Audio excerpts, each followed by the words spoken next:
আল্লাহ তাআলা বাইতুল মুকাদ্দাসে নিয়ে যাব, বাইতুল মুকাদ্দাস থেকে প্রথম আসমানে নিয়ে যাব, প্রথম আসমান থেকে দ্বিতীয় আসমান, দ্বিতীয় আসমান থেকে তৃতীয় আসমান, তৃতীয় আসমানের পরে চতুর্থ আসমান, চতুর্থ আসমানের পরে পঞ্চম, ষষ্ঠ, সপ্তম, আরশ, কুরসি, লৌহ, কলম। আমি আল্লাহ তাআলা জান্নাত দেখাবো, জাহান্নাম দেখাবো, সব কিছু আমি আল্লাহ তাআলা আমি বন্ধুকে দেখাবো। তুমি টেনশন করো না। আব্দুল্লাহ দেখাইলে তো দেখাইবো কি, মক্কার অলিয়ার গলি আমি আল্লাহ তাআলা সব কিছু আমি আমার বন্ধুকে দেখাবো। মানুষ আর কত বলবো, আর কত বলবো। আখেরি নবীর উম্মত আমরা, আমাদের দাম বড় বেশি, আমাদের দাম বড় বেশি, আমাদের দাম আল্লাহ তাআলা এত বাড়ায়া দিয়েছেন যে নবীর উম্মত কান্না করলে আল্লাহ তাআলার আরশ পর্যন্ত জিলজালা আরম্ভ হয়ে যায়, কাঁদতে আরম্ভ করে কান্না করলে। বলে কেন কান্না করলে? বলে গুনাহের উপর লজ্জিত হইয়া যদি কান্না করে তাহলে আল্লাহ তাআলার আরশ তো কাঁপতে আরম্ভ করে যতক্ষণ না পর্যন্ত বান্দাকে গুনাহ মুক্ত না করবে। অনেক এলেম তার আছে, অনেক জ্ঞান রাখে পুরানা কিতাবের প্রতি। তার নাম হইল হাফিজা নাফি। হাফিজা নামি নামক এক মহিলা আব্দুল্লাহ চেহারার দিকে তাকায়া বলছিল, আব্দুল্লাহ, আমি তোমার সাথে বিবাহ বন্ধনে আবদ্ধ হতে চাই। তখন আব্দুল্লাহ বলেছিল যে আমি আমার বাবার অনুমতি ছাড়া, আমি আমার বাবার সাথে পরামর্শ ছাড়া তোমাকে আমি কথা দিতে পারি না। হাফিজা নামি যখন আব্দুল্লাহর বিবাহ আমিনার সাথে হইয়া যায় তখন আবার দেখছিল, এক নজর দেখার পর আবার হাফিজা নামি ঘরে চলে গেছে। আব্দুল্লাহ বলতেছে, যে মহিলা আমাকে আগে যতবার দেখছে ততবারই মুস্কি হাসছে এবং আমাকে বিবাহের পয়গাম দিছে, আমার সাথে কথা বলার জন্য উন্মাদ হয়ে রয়েছে, উৎ পেতে রয়েছে, আজকে সেই মহিলা আমার সাথে কথা বলল না, কারণটা কি জানার দরকার। আব্দুল্লাহ ঘরে গেলেন, হাফিজা নামিকে বললেন, কিছুদিন পূর্বেই তুমি আমাকে বিয়ের প্রস্তাব দিয়েছ, আজকে এক নজর দেখে তুমি চলে গেলা, কারণটা কি? তখন হাফিজা নামি তার ভাষায় সে বর্ণনা করতেছেন, আরে আব্দুল্লাহ, আমি যে জন্য তোমাকে বিয়ের পয়গাম দিয়েছি সেটা ছিল তোমার চেহারার মধ্যে এক ঝলক নূরের রোশনি। যেই নূর দেখি আমি হাফিজা নামি পাগল হয়ে গিয়েছিলাম। শুধু তা নয়, যারা পুরানা কিতাবের প্রতি জ্ঞান রাখে সবাই কিন্তু তোমার সেই নূরটাকে চিনে, কেননা সেই নূরের কথাই আমাদের কিতাবের মধ্যে বর্ণনা হয়েছে। তোমার চেহারার মধ্যে যেই নূর ছিল সেটা সাধারণ কোনো নূর নয়। এই নূরের জন্যই আমি তোমাকে বলেছিলাম তুমি আমার সাথে বিবাহ বসবা কিনা। আরে আব্দুল্লাহ, আজ তোমার চেহারার দিকে তাকালাম আর আমি দেখতে পাইলাম পূর্বের যে আলোটা ছিল, পূর্বের যে নূর ছিল, আজকে তোমার চেহারার মধ্যে সেই নূর নাই। এই জন্য তোমাকে আমি একটা প্রশ্ন করতে চাই, তুমি কি বিবাহ শাদী করে ফেলছো কিনা? আব্দুল্লাহ বলে, হ্যাঁ, আমি বিবাহ শাদী করে ফেলেছি। এখন হাফিজা নামি বলেন, আরে আব্দুল্লাহ, তোমার চেহারার সেই নূর বিবাহের মাধ্যমে ওই মহিলার গর্ভে চলে গেছে, যেই মহিলাকে তুমি বিবাহ করেছ, যেই মহিলাকে তুমি বিবাহ করছো রে আব্দুল্লাহ, তার কপাল বড় ভালো, সে বড় ভাগ্যবতী মহিলা তার কপাল বড়ই ধন্য কপাল। এই জন্য তোমার দিকে এক নজর তাকায়া আমি দ্বিতীয়বার নজর করি নাই। এইভাবে যখন চলতেছে আব্দুল্লাহ হঠাৎ করে বিবাহের কথাগুলি যখন আসছে তখন বলতে হয় আব্দুল্লাহকে হত্যা করার জন্য ইয়াহুদিরা চক্রান্ত করতেছে। বলে কেন? তার চেহারার মধ্যে যেই নূর চমকাইতেছিল, যেই আলোটা চমকাইতেছিল, ইয়াহুদিদের কিতাবের মধ্যে এগুলি উল্লেখ আছে। তাদের ইচ্ছা ছিল আখিরি নবী মুহাম্মদুর রাসূলুল্লাহ সাল্লাল্লাহু আলাইহি ওয়াসাল্লামকে দুনিয়াতে আসতে দিবে না। এই জন্য হঠাৎ করে একদিন আব্দুল্লাহর উপর চড়াও হয় ইয়াহুদিরা মরুর প্রান্তরে। যখন ইয়াহুদিরা আক্রমণ করলো, আব্দে মনাফ তখন লক্ষ্য করে দেখতেছে আব্দুল্লাহর উপর যেই মাত্র আক্রমণ করবে সেই মাত্র গায়েব থেকে, অদৃশ্য থেকে অশ্বারোহী বাহিনীরা ছুটে চলে আসছে ইয়াহুদিদেরকে প্রতিহত করার জন্য। ইয়াহুদিদেরকে প্রতিহত করিয়া আব্দুল্লাহকে সেইখান থেকে রক্ষা করেছিল। আব্দে মনাফ যখন এই কথা দেখছেন, ওয়াহাব বিনতে আব্দে মনাফ এই জিনিসটা দেখার পর আমেনার মায়ের সাথে পরামর্শ করতেছে আব্দুল্লাহ কোনো সাধারণ ব্যক্তি না, তাকে রক্ষা করার জন্য অনেকগুলি মানুষ অশ্বারোহী হইয়া ইয়াহুদিদের প্রতিহত করেছে। আমি চেয়েছি আমার মেয়েটাকে আমেনাকে আব্দুল্লাহর সাথে বিবাহ দিব। মাও সেখানে রায় দিলেন। এবার ছুটে চলে গেলেন আব্দুল ওয়াহাব বিনতে আব্দে মনাফ। তিনি চলে গেলেন খানা কাবার সামনে। মুত্তালিবের সাথে কথা বলতেছেন হঠাৎ করে বললেন, আপনার সন্তানকে আমি আমার মেয়ে দ্বারা বিবাহ করাইতে চাই, আপনি কি বলেন? মুত্তালিব বলেন, আমি আমার সন্তানের জন্য ভালো একজন মেয়ে খুঁজতেছি। যেহেতু তোমার মেয়েটা অনেক ভালো, বংশ বড় উচ্চ বংশ, কুরাইশ বংশের মেয়ে, সেই জন্য আব্দুল মুত্তালিব আর দেরি করলেন না, বিবাহর কথা সেইখানেই পরিপূর্ণ করে ফেললেন এবং বিবাহ বন্ধনে আবদ্ধ করে দিয়েছিলেন। বিবাহের পর বেশি দিন হয় না, 6 মাস পর আব্দুল্লাহ যখন তিনি মদিনার দিকে গেলেন ব্যবসা বাণিজ্য করার জন্য, মদিনায় সেখানে ইয়াহুদিরা আব্দুল্লাহকে বিষ পানের মাধ্যমে, জহরের মাধ্যমে তিনাকে হত্যা করেছেন। ইয়াহুদিরা বলতেছেন আব্দুল্লাহকে হত্যা করা শেষ, আখিরি নবী আর দুনিয়াতে আসবে না। অথচ যেই দিন নবী মুহাম্মদুর রাসূলুল্লাহ সাল্লাল্লাহু আলাইহি ওয়াসাল্লাম দুনিয়াতে আসবে, এর ঠিক 10 দিন পূর্বে যারা গণক ছিল তারা দেখতেছে আসমানের মধ্যে একটা চন্দ্রের পাশে ছোট্ট একটা তারা ঝলঝল করতেছে। হঠাৎ করে সেই তারা দেখার পর গণকেরা বলতেছে, ইয়াহুদিরা যেই কিতাবের মধ্যে উল্লেখ আছে নবী মুহাম্মদ আসার ঠিক 10 দিন পূর্বে এই সেই তারা, যেই তারা উদিত হবে। ইয়াহুদিরা জানতেন 10 দিন পূর্বে এখানে একটি তারা উঠবে। এই তারাটা সেই তারা, নবী মুহাম্মদ সাল্লাল্লাহু আলাইহি ওয়াসাল্লাম দুনিয়াতে আসবেন এর একটা পূর্বাভাস। এজন্য ইয়াহুদিরা মাথায় হাত দিছেন, আব্দুল্লাহকে হত্যা করলাম কিন্তু নবী মুহাম্মদ তো দুনিয়াতে আইসা পড়ল।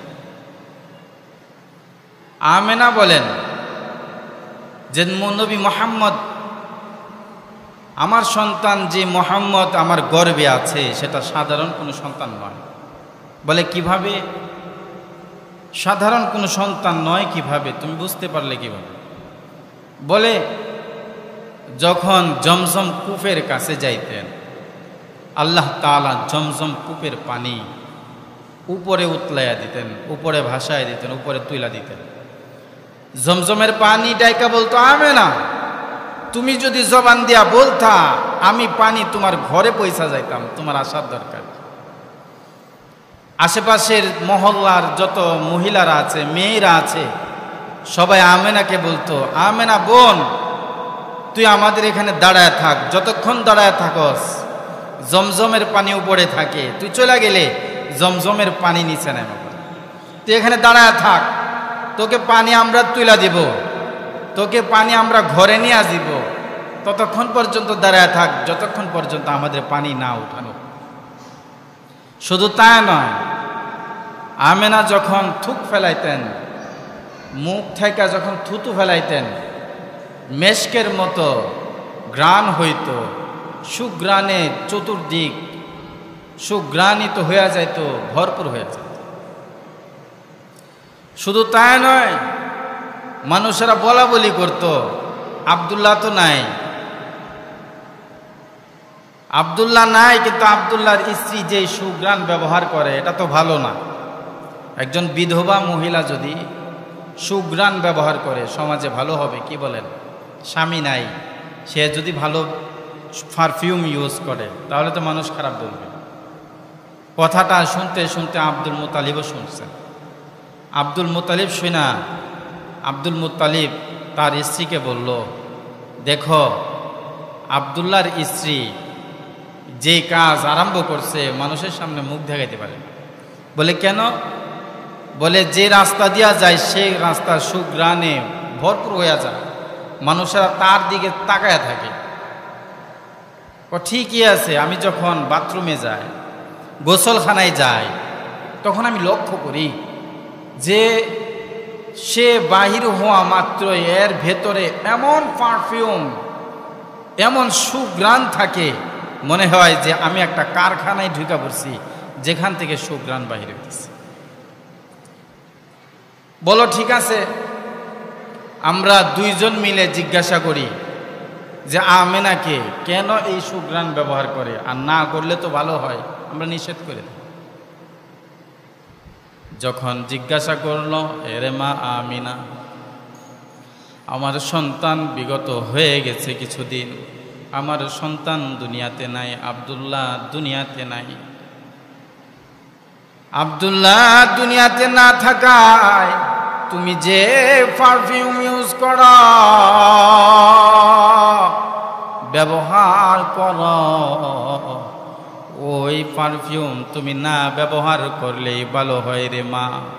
তখন আমেনা দুইটা চোখের পানি ছাড়া দিয়া বলেন, ওগো আব্বাজান,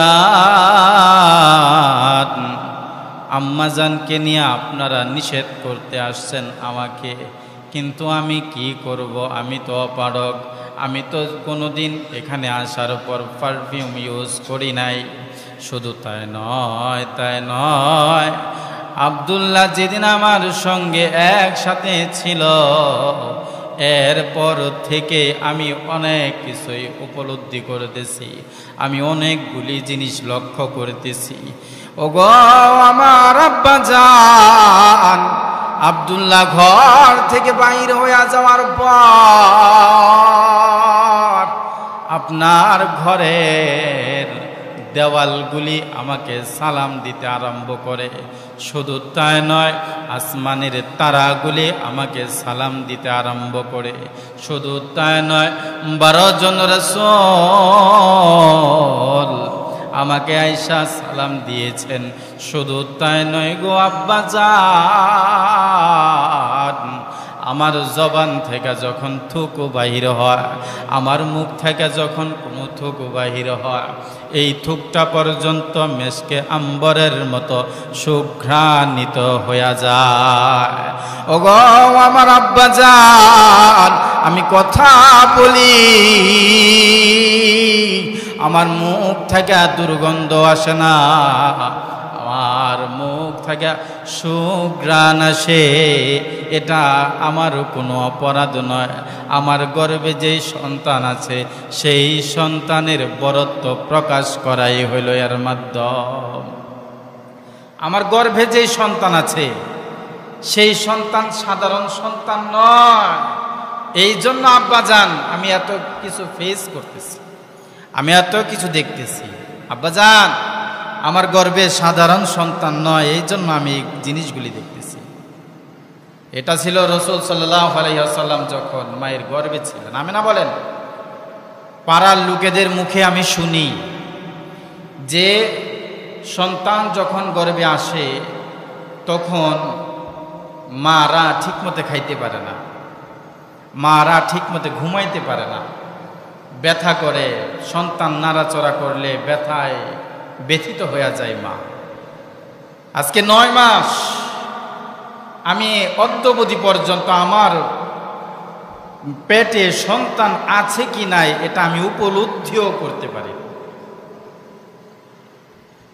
এজন্য আমেনা বলেন, আমার পেটে যে সন্তান সেটা সাধারণ কোনো সন্তান না।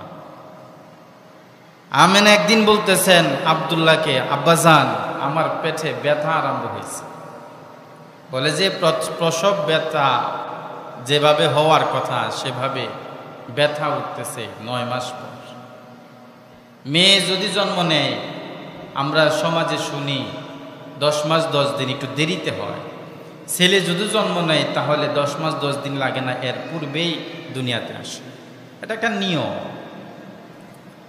তো 9 মাসের পর একদিন হঠাৎ করে বলতেছে আমার ব্যথা উঠতেছে।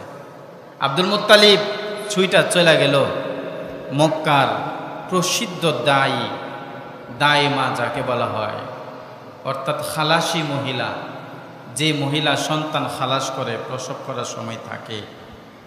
শিফা এভাবে বর্ণনা করতেছেন যে মুহাম্মদ আসার সময় যে ঘটনা ঘটছিল এর মধ্যে আমি লক্ষ্য করে দেখলাম আমার হাতে অনেকগুলি বাচ্চা প্রসব হয়েছে, কিন্তু এই বাচ্চাটার মতো আমি কোনো সন্তান পাই নাই।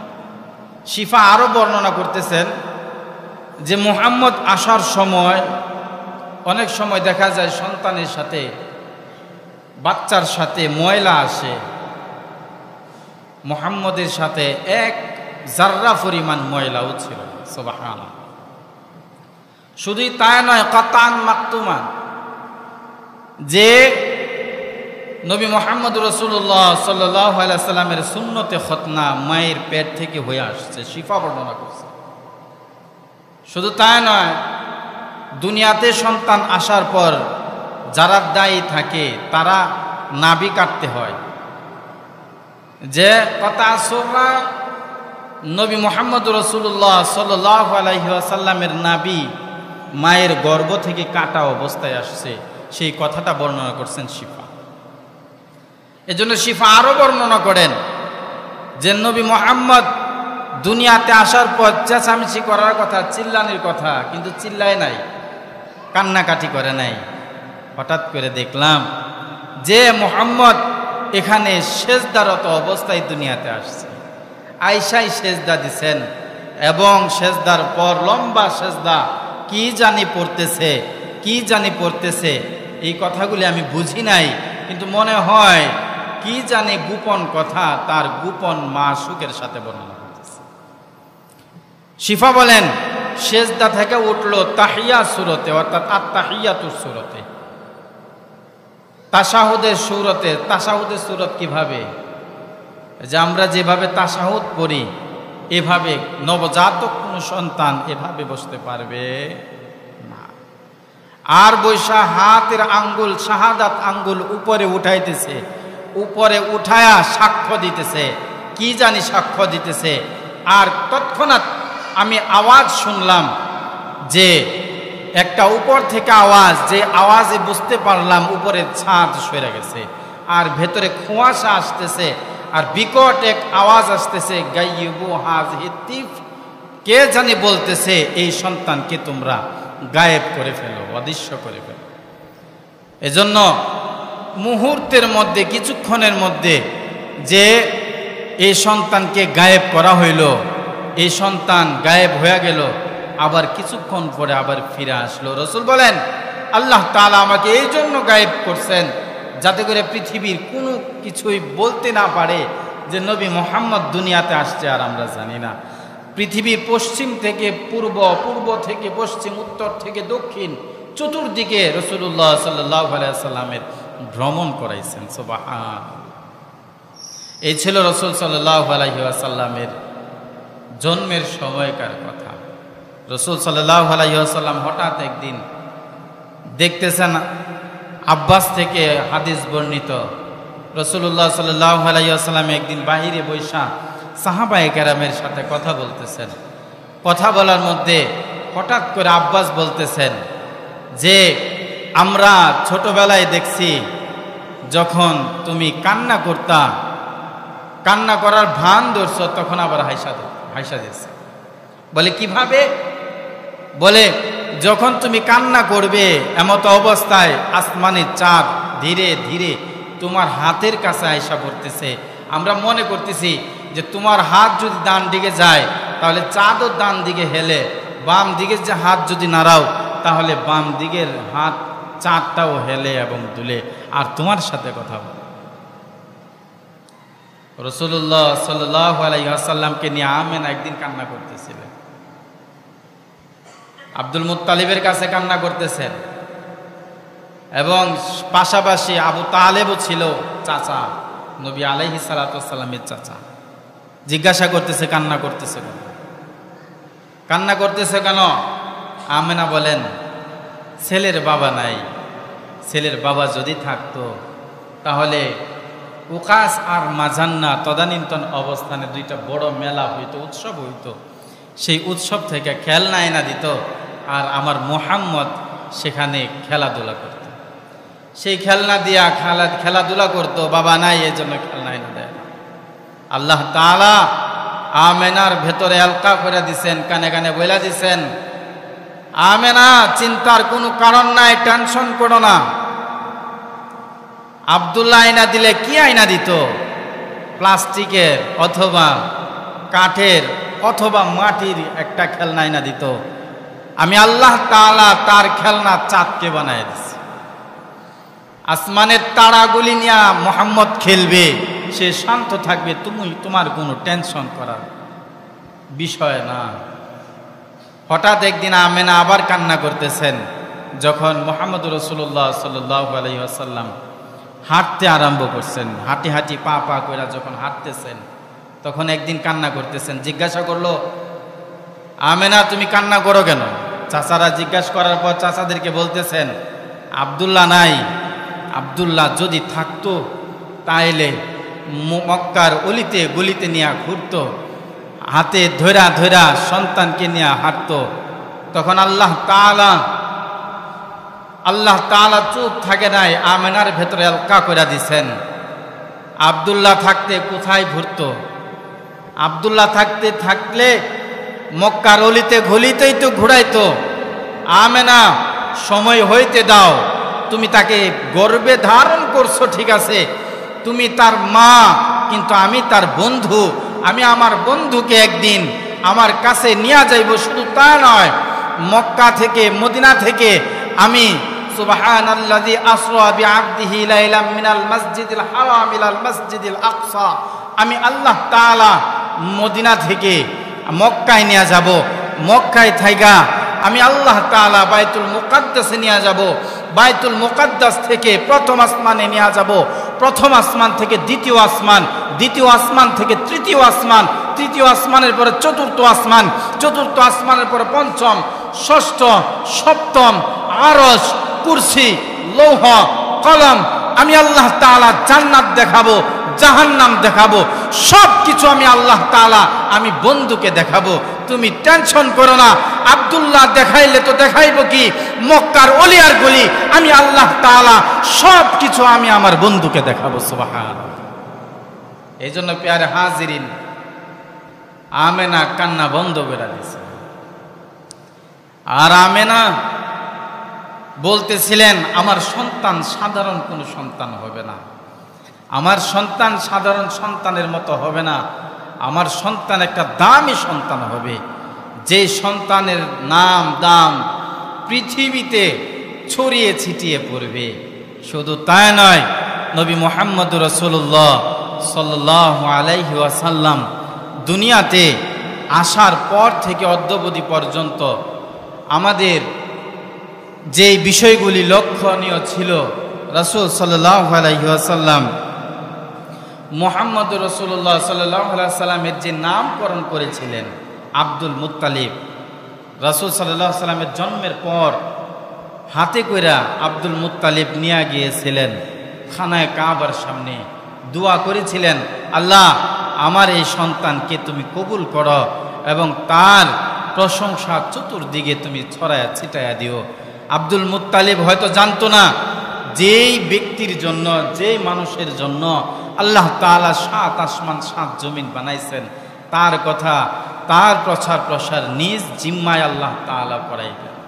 জিজ্ঞাসা করত যে তার নাম কি রাখছ? আব্দুল মুত্তালিব তখন বলেছিলেন, সে তার নামে যেহেতু আমি দোয়া করেছি, তার প্রশংসা চতুর্দিকে ছড়ায়া ছিটায়া পড়বে, এজন্য তার নাম হইল মুহাম্মদ। মুহাম্মদ নামের অর্থ হইল প্রশংসিত, প্রশংসিত। আর আমেনা একটা নাম রাখছিলেন যার নাম হইল আহমদ, যেই নামের অর্থ হইল চির প্রশংসিত। এজন্য মেরে দোস্ত ভাই বুজুর্গ, নবী মুহাম্মদ রাসূলুল্লাহ সাল্লাল্লাহু আলাইহি ওয়াসাল্লামের নাম কে রাখছিলেন? Abdul Muttalib. আপনারা কথা বুঝেন নাই? কে রাখছিলেন? নবী আলাইহিস সালাতু ওয়াস সালামের দাদা। এবং আহমদ কে নাম রাখছিলেন? তিনার মা। দুইটা নাম আল্লাহ তাআলার কাছে বড় প্রিয়। আল্লাহ তাআলা দুইটা নামের কথাই উল্লেখ করছেন, এক নাম হইল আহমদ আর এক নাম হইল কি? মুহাম্মদ। এবং শুধু তা নয়, নবী মুহাম্মদ রাসূলুল্লাহ সাল্লাল্লাহু আলাইহি ওয়াসাল্লাম দুনিয়াতে আসার পর এক নজর দেখার জন্য সুদূর মদিনা থেকে একজন ইহুদি পাদ্রী এসেছিল। আয়েশা আব্দুল মুত্তালিবকে বলেছিল যে আমি ইহুদির যে কিতাব তাওরাত কিতাবের মধ্যে যে কথাগুলি উল্লেখ আছে, সেই সবগুলি জিনিস আমি লক্ষ্য করছি, এগুলি সবগুলি ঘটে গেছে। আর তোমার ঘরে যে সন্তান আছে সেই সন্তানের সাথে মিলা যায়, সেই সন্তানটাকে একটু আমাকে দেখাও না, সেই সন্তানটাকে আমাকে একটু দেখাও, যে এই সন্তানটাকে আমাকে একটু দেখাও, দেখাইলে আমি আমার মনটাকে সান্ত্বনা দিব। যে কি সান্ত্বনা দিব? যে কিতাবের মধ্যে যে কথাগুলি পাইছি, এখানে সেই ঘটনাগুলি ঘটলো। আসমানের মধ্যে দেখলাম নবী মুহাম্মদ জন্মের 10 দিন পূর্বে একটা তারা, 10 দিন ঠিক থাকলো, 10 দিন পরে আর পাইলাম না। দুনিয়াতে তোমার সন্তান জন্ম নিল, অর্থাৎ তোমার নাতি জন্ম নিল, এই সন্তানের নামও রাখছে আবার মুহাম্মদ, এবং তার মাও নাম রাখছে আহমদ, তার বাবার নামও আব্দুল্লাহ, মায়ের নামও আবার আমেনা। এই কথাগুলি কিতাবের মধ্যে আসছে। শুধু তাই নয়, তার যে বাবা মারা যাবে 6 মাস পূর্বে, এই কথাটাও আমাদের তাওরাত কিতাবের মধ্যে আসছে। সেই ব্যক্তিটার নাম হইল সাওয়াদ ইবনে কার।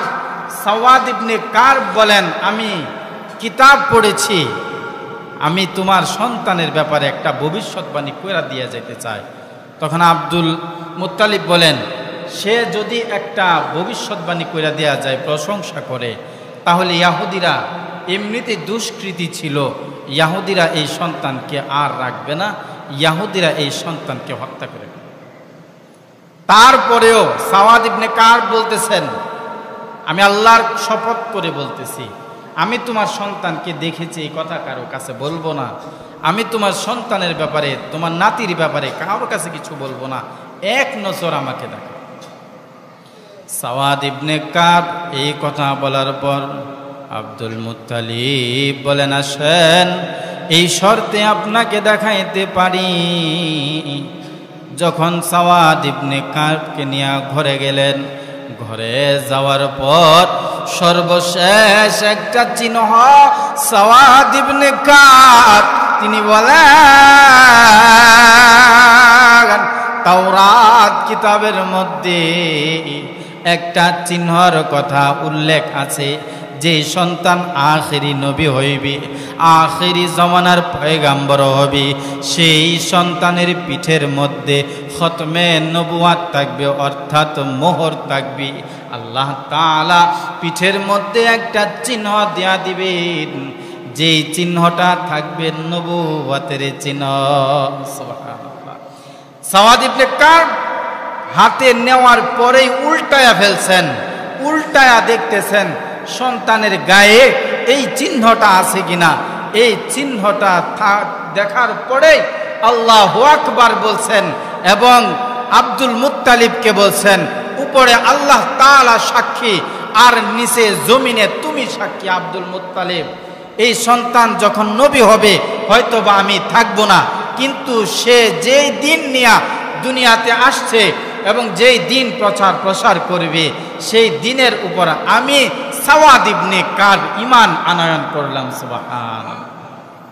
জন্মের পর ইহুদি বড় পাদ্রী যারা কিতাব সম্পর্কে জানতো, জন্মের পর পরই এই অবস্থা, অর্থাৎ ঈমান আনয়ন করেছে।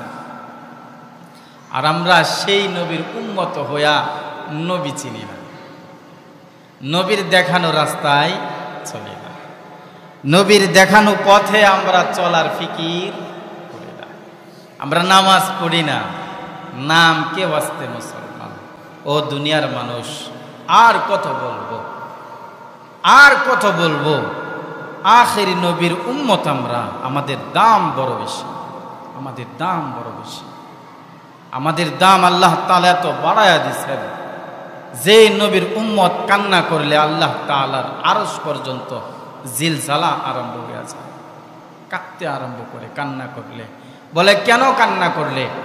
বলে গুনাহের উপর লজ্জিত হইয়া যদি কান্না করে তাহলে আল্লাহ তাআলার আরশ তো কাঁপতে আরম্ভ করে, যতক্ষণ না পর্যন্ত বান্দাকে গুনাহ মুক্ত না করে দেওয়া হয়।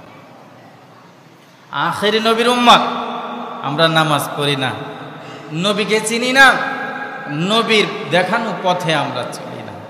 এজন্য মেরে দোস্ত ভাই বুজুর্গ, আমরা সেই নবী সম্পর্কে যদি আরো কিছু জানতাম তাহলে বুঝতাম যে আমরা কোন জমানায় আসলাম আর কাকে নবী হিসাবে পাইলাম। আদম নবীর জমানায় যে উম্মত ছিল সেই উম্মত এত দামি উম্মত না। নূহ পয়গম্বরের জমানায় যেই উম্মত ছিল সেই উম্মত এত দামি উম্মত।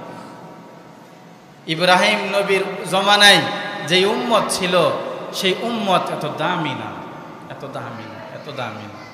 এই জন্য মেরা দোস্ত ভাই বুজুর্গ, আমরা আখেরি নবীর উম্মত, আমরা বড় দামি উম্মত। আমরা জানি যে আমাদের সমাজে সবচাইতে ভালো খাবার ভাতের মধ্যে হইল পোলাও করব। কি বলেন, পোলাও ভালো না, দামি না? পোলাও সবচাইতে দামি।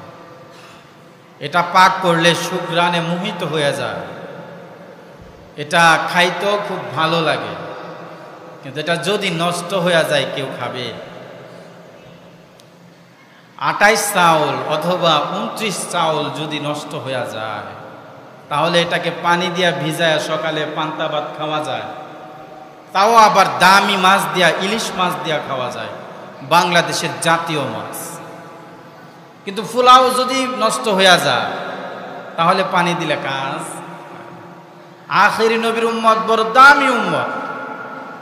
এই দামি যদি গুনাহগার হয়ে যায়, এটা যদি নষ্ট হয়ে যায় তাহলে জাহান্নামে আযাব বড় কঠিন আযাব, জাহান্নামে আযাব বড় কঠিন হবে।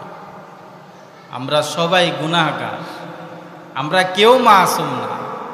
গুনাহ অল্প না অল্প আছে, গুনাহ কিছু না কিছু আমাদের আছে, কিন্তু আমরা সেই গুনাহ যদি মাফ করাইতে পারি, মাফ চাওয়াইতে পারি, আল্লাহ তাআলা আমাদেরকে মাফ করবেন। আমরা যদি আল্লাহর কাছে মাফ চাইতে পারি তাহলে আল্লাহ তাআলা আমাকে মাফ করবেন। আমার কৃতকর্মের উপর আল্লাহ তাআলা যদি রাগান্বিত হয়ে যায়, গুসান্বিত হয়ে যায় তাহলে আল্লাহ তাআলা আমাকে বড় আযাবের মধ্যে গ্রেফতার করবেন। আমরা আখেরি নবীর উম্মত হইয়া যদি শুকরিয়া আদায় না করি, আল্লাহ তাআলা আমাদেরকে আযাবের মধ্যে গ্রেফতার করবেন। লাইন শাকারতুম লাযীদান্নাকুম ওয়া লাইন কাফারতুম ইন্না আযাবি লাশাদীদ। আল্লাহ তাআলা আমাদেরকে আখেরি নবীর পয়গম্বর, আখেরি নবী মুহাম্মদুর রাসূলুল্লাহ সাল্লাল্লাহু আলাইহি ওয়াসাল্লামের উম্মত বানাইছেন। আমরা যদি না বুঝি, না জানি, না মানি, তাহলে আমাদের আখিরাত বরবাদ, আমাদের আখিরাত বড় ধ্বংসের মধ্যে আছে, আমাদের আখিরাত শেষ হয়ে গেল। এজন্য মেরে দোস্ত ভাই বুজুর্গ, আমরা এখন থেকে তওবা করতে পারবো তো ইনশাআল্লাহ? আমাদের গুনাহ মাফ করাতে পারবো তো ইনশাআল্লাহ? দেখুন, আপনি যদি মাফ চান, আপনি গুনাহগারী রয়ে গেলেন, আপনি কি জীবনে একবার পড়েন না লা ইলাহা ইল্লাল্লাহ? আপনি পড়ছেন কিনা? আপনার কথা বলেন না কেন? পড়ছেন? লা ইলাহা ইল্লাল্লাহ পড়ছেন? কিভাবে পড়ছেন? আমার সাথে বলবেন, লা ইলাহা ইল্লাল্লাহু মুহাম্মাদুর রাসূলুল্লাহ সাল্লাল্লাহু আলাইহি ওয়াসাল্লাম। রাসূল বলেন, মান ক্বালা লা ইলাহা ইল্লাল্লাহ ফাদাখালাল জান্নাহ। যে জীবনে একবার পড়বে লা ইলাহা ইল্লাল্লাহ, সে জান্নাতে যাবে। সুবহানাল্লাহ বলেন না? তো এই জন্য রাসূল বলেন, যে জীবনে একবার পড়ছে লা ইলাহা ইল্লাল্লাহ মুহাম্মাদুর রাসূলুল্লাহ, সে জান্নাতে যাবে। কিন্তু বান্দার ৯৯টা ফাইল ভরপুর হয়ে গেছে গুনাহ। জীবনে গুনাহ করতে করতে এমন কোনো গুনাহ নাই আমি করিনি, এমন কোনো গুনাহ নাই যে গুনাহ আমি করিনি। ৯৯টা ফাইল ভর্তি গুনাহে। গত কয়েকদিন আগে একটা হাদিস পড়ছি যে রাসূলুল্লাহ সাল্লাল্লাহু আলাইহি ওয়াসাল্লাম বলেন যে আমার উম্মত যদি এত বড় গুনাহ নিয়ে আসছে, যে গুনাহের কারণে মিজানের পাল্লা একেবারে মাটির মধ্যে লাগা করছে, গুনাহের পাল্লা, তখন আমার নবী, আমার উম্মত হিসাবে আল্লাহ তাআলা কোনো না কোনো ওসিলা তালাশ করবেন। ফেরেশতারা বলবেন যে উমুক তো ফাঁসা গেছে, জাহান্নামে যাবে। বলে কেন? তার মিজানের পাল্লার যে গুনাহের যে পাল্লা, সেটা ভরপুর হয়ে গেছে, ভারী হয়ে গেছে। তখন আল্লাহ তাআলা বলবেন, একটা চিরকুট দিবেন, একটা ছোট্ট একটা কাগজ দিবেন, বলেন এই কাগজটা নিয়ে আসারা নেকির পাল্লার মধ্যে দাও। এই পাল্লার মধ্যে যখন দিবেন এই কাগজটা, তখন সাথে সাথে নেকের পাল্লা ভারী হয়ে যাবে। সুবহানাল্লাহ কাল্লা কইেন। এই কাগজটার মধ্যে এটাই লেখা, লা ইলাহা ইল্লাল্লাহু মুহাম্মাদুর রাসূলুল্লাহ। বান্দা জীবনে একবার পড়ছো লা ইলাহা ইল্লাল্লাহ, আল্লাহ তাআলা তোমাকে মাফ করবে, কিন্তু তওবা করতে হবে, আল্লাহর কাছে মাফ চাইতে হবে, আল্লাহর আমল করতে, আল্লাহ তাআলার ইবাদত করতে হবে। যদি আল্লাহ তাআলার ইবাদত না করেন, আল্লাহ তাআলার যদি গোলামি না করেন, তাহলে জিন্দেগি বরবাদ, জিন্দেগি শেষ। এজন্য আমরা তওবা করতে পারবো তো ইনশাআল্লাহ? তওবা করলে আরো কি হবে জানেন? আখিরি নবীর উম্মতের বেলায়, শুধু সিরফ আখিরি নবীর উম্মতের বেলায়, আর কোন উম্মতের বেলায় এটা না।